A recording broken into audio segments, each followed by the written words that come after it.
આપણે છે ને આખી જિંદગી એવું જ વિચારીએ છીએ કે ક્યારે અમે એટલા બધા સ્વતંત્ર થઈશું કે જ્યારે અમારી લાઈફના બધા જ નિર્ણય અમે જાતે લઈ શકીએ, અને જ્યારે આ સ્વતંત્રતા અમને મળી જશે ને એટલે અમે સુખી થઈ જઈશું, ત્યારે અમે ખુશ રહી શકીશું.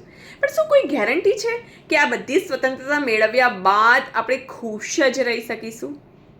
ના, કારણ કે આપણી દોડ જ ખોટી દિશામાં છે.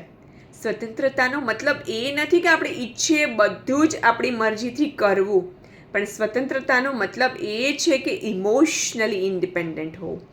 ફિઝિકલી ઇન્ડિપેન્ડન્ટ ધેટ મીન્સ કે આપણી ઈચ્છા અનુસાર આપણે જે ઈચ્છીએ કરી શકીએ છીએ, આપણી લાઈફના બધા જ નિર્ણયો આપણે લઈ શકીએ છીએ.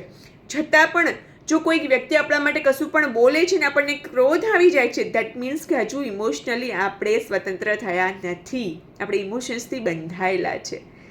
માટે જ્યારે પણ કોઈ પણ વ્યક્તિ આપણા માટે કશું પણ બોલે છે, આપણું અપમાન કરે છે, આપણા પર ક્રોધ કરે છે, છતાં પણ આપણને ફરક પડતો બંધ થઈ જાય છે, દેટ મીન્સ કે આપણે ઇમોશનલી ઇન્ડિપેન્ડન્ટ થયા. અને જે વ્યક્તિ ઇમોશનલી ઇન્ડિપેન્ડન્ટ બનતા શીખી ગયું ને એને લાઈફમાં કોઈ પણ દુઃખી નહીં કરી શકે.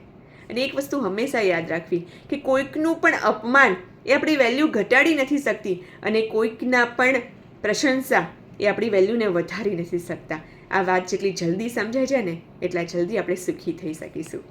રાધે રાધે.